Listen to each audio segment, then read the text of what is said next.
سر کیا وجہ ہے کہ آزاد کشمیر کی جو ٹرانسپورٹ اتھارٹی ہے وہ اپنے قوانین پر عمل درآمد نہیں کروا سکتی، چاہے کرائے کا ایشو ہو یا سواریوں کے زیادہ بٹھانے کا ایشو ہو؟ ہم قانون سازی اس کے اوپر لے کے آ رہے ہیں کہ اوپر پابندی لگائی جا سکے کہ یہ گاڑیاں پبلک سروس ٹرانسپورٹ کے لیے استعمال نہ کی جائیں. اب میری معلومات کے مطابق جو پاسنگ ہو رہی ہے گاڑیاں یہیں پہ رہتی ہیں لیکن پاسنگ میرپور سے ہو جاتی ہے. ہم بھی یہ کہ میں وہ سسٹم لا رہے ہیں.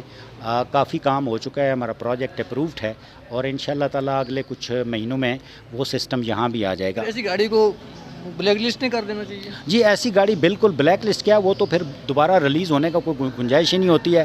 السلام علیکم، میں ہوں طیب کشمیر، اس وقت موجود ہیں ڈوڈیال میں. اس وقت میرے ساتھ جو ہے سیکٹری ٹرانسپورٹ آزاد کشمیر چودھری مختار صاحب موجود ہیں. السلام علیکم سر. وعلیکم السلام. جی سر پہلے یہ بتائیں آپ کا ڈوڈیال آنے کا کیا مقصد ہے آج؟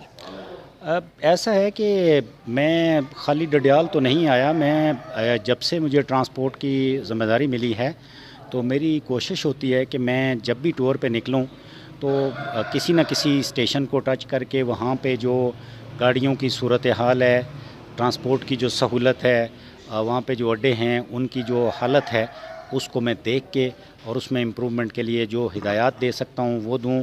جو ہم کوئی اس میں ریگولیٹری ایکشن لے سکتے ہیں وہ ہم لیں. تو ڈڈیال بھی آنے کا بالکل یہی مقصد تھا. سر کیا وجہ ہے کہ آزاد کشمیر کی جو ٹرانسپورٹ اتھارٹی ہے وہ اپنے قوانین پر عمل درآمد نہیں کروا سکتی، چاہے کرائے کا ایشو ہو یا سواریوں کے زیادہ بٹھانے کا ایشو ہو؟ آپ ڈڈیال سے میرپور چلے جائیں یا ڈڈیال سے راولپنڈی چلے جائیں، 14 سواریاں ہوتی ہیں، 13 سواریوں کی سیٹ پاس ہوتی ہے گاڑی، لیکن اس میں 18 20 22 ان میں چڑھائے ہوتے ہیں. اس پہ کیوں نہیں عمل درآمد ہو رہا ہوتا؟ جی آپ بالکل صحیح کہہ رہے ہیں. کچھ ریئلٹیز ایسی ہیں جن کو جو بہت لمبے اور طویل عرصے سے چل رہی ہیں، لیکن جب سے 4-5-6 مہینے سے مجھے یہ چارج ملا ہے اور میں یہ کام کر رہا ہوں تو ہم نے بہت قوت کے ساتھ یہ جو فالتو سیٹیں ہیں، جو زیادہ سواریوں کا آپ نے ذکر کیا ہے، نکالنے کے لیے ہم نے کام شروع کیا ہوا ہے. ہم نے موٹر وہیکل ایگزامینرز کو پابند کیا ہوا ہے کہ جس گاڑی میں سیٹیں زیادہ لگی ہوئی ہیں اس گاڑی کو وہ پاسنگ کا سرٹیفکیٹ نہ دیں، اور وہ سرٹیفکیٹ نہیں دے رہے. کافی زیادہ امپرومنٹ ہوئی ہے میرپور میں، کوٹلی میں، راولا کوٹ میں، مظفر آباد میں. مسلسل ہم یہ کام کر رہے ہیں. ہم قانون سازی اس کے اوپر لے کے آ رہے ہیں جس سے گاڑیاں جو پرانی ہو جاتی ہیں ان کو ریپلیس کیا جائے اور ان کے اوپر پابندی لگائی جا سکے کہ یہ گاڑیاں پبلک سروس ٹرانسپورٹ کے لیے استعمال نہ کی جائیں تاکہ حادثات بھی رکیں. اچھا آپ نے ایک پاسنگ کی بات کی کہ لیکن گزشتہ 2 ہفتے قبل کی بات ہے، ڈوڈیال میں ایک واقعہ ہوا کہ 11 بجے رات کو یہ جو ٹریفک پولیس نے کارروائی کی، ایک گاڑی کو روکا، ٹھیک ہے. اس نے ٹینکی کے بجائے گیلن رکھا ہوا تھا جس میں پٹرول ڈالا ہوا تھا. وہ یہاں سے پنڈی گیا، پنڈی سے بھی واپس آئے اسی میں.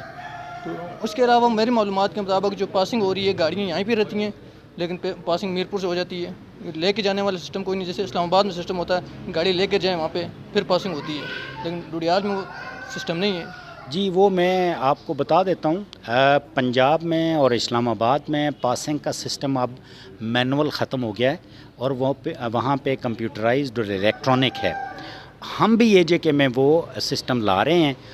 کافی کام ہو چکا ہے، ہمارا پروجیکٹ اپرووڈ ہے اور انشاءاللہ تعالیٰ اگلے کچھ مہینوں میں وہ سسٹم یہاں بھی آ جائے گا. وہاں پہ گاڑی لے جائے بغیر اس کا ایگزامینیشن نہیں ہو سکتا، چونکہ وہ کمپیوٹر کے اندر گاڑی فیڈ ہوتی ہے، اس کا ڈیٹا فیڈ ہوتا ہے، اس کے نمبر فیڈ ہوتے ہیں، پھر اس کا پاسنگ سرٹیفکیٹ پرنٹ ہوتا ہے.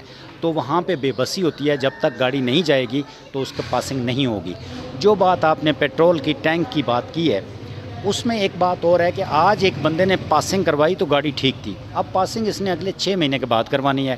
اب پاسنگ سرٹیفکیٹ ایشو ہو گیا، بعد میں اس نے کوئی ہینکی پینکی کی ہے تو وہ اس بندے کے اپنے اس کی ہوتی ہے، اس کا اپنا ایک جرم ہوتا ہے. جس بندے نے یہ کیا ہوتا ہے اس میں پھر پاسنگ والا بے بس ہوتا ہے. نہیں پھر ایسی گاڑی کو بلیک لسٹ نہیں کر دینا چاہیے؟ جی ایسی گاڑی بالکل بلیک لسٹ کیا، وہ تو پھر دوبارہ ریلیز ہونے کا کوئی گنجائش ہی نہیں ہوتی ہے.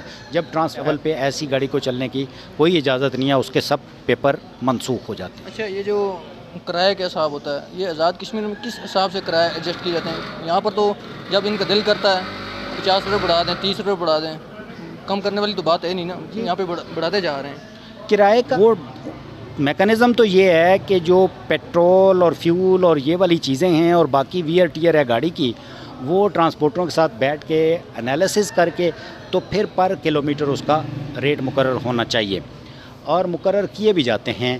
لیکن اس کی امپلیمنٹیشن کرنے والے جو لوگ ہیں جنہوں نے آگے کرائے نامے پہ عمل کرنا ہے وہ اس میں ہینکی پھینکی کر رہے ہوتے ہیں. ٹھیک ہے. یہ جو باقی جو اڈے وغیرہ ہیں ان میں سہولیات بھی برائے نام ہی ہیں, آپ نے وزٹ بھی کیا ہوگا, تو کیا پھر ان کے میں آپ سے بالکل ایگری کرتا ہوں. مجھے ذاتی مشاہدہ ہے کہ جو اڈے ہیں ان کے اندر تو کوئی سہولت ہے ہی نہیں, برائے نام بھی کوئی نہیں ہے. یہ تو ویسے کھوکھے کے نما سہولتیں کھڑی ہیں, ان کو کوئی سہولت نہیں کہا جا سکتا, نہ کوئی بیٹھنے کی جگہ ہے. یہاں ابھی آپ نے دیکھا ہے کہ وہ چارپائیاں دو رکھی ہوئی ہیں اور اس کو وہ ویٹنگ روم کہتے ہیں.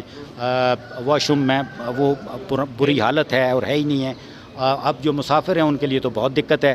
تو بطور ریگولیٹر ٹرانسپورٹ اتھارٹی ہم یہ کر رہے ہیں کہ جتنے بھی اڈے ہیں ان کے اندر 3 چیزیں انشور کریں. ایک, لیٹسٹ کوالٹی کے ساتھ واش رومز, مردانہ اور زنانہ الگ الگ. اسی طرح ویٹنگ روم لیٹسٹ کوالٹی کے ساتھ, لیٹسٹ سٹینڈرڈز کے ساتھ, اور ڈرنکنگ واٹر کم از کم. یہ 3 چیزیں, اور چوتھی سیکیورٹی ہے. وہ یہ 4 چیزیں ہم انشور کر رہے ہیں. اور انشاءاللہ تعالی اب کے بعد یعنی آج سے کوئی تقریباً 3 مہینے سے لے کے ہم نے یہ آپریشن شروع کیا ہوا ہے. اور میں آپ سے یہ شیئر کرنا چاہتا ہوں آپ کے توسط سے, مظفر آباد میں ایک اسٹینڈ اس پہ بن رہا ہے. وہ چند دنوں میں ہم اس کو اوپن کریں گے, تو اس سے ہمیں کافی حوصلہ ہوا ہے کہ اس کو ہم لوگوں کو دکھائیں گے, اور باقی بھی اس کو لے کے باقی شہروں میں بھی ہم یہی کریں گے. بہت ساری جگہوں پہ ہم نے جو گندے والے اسٹینڈ ہیں وہ کینسل بھی کر دیے. ٹھیک ہے سر, بہت شکریہ سر آپ کا. مہربانی جی.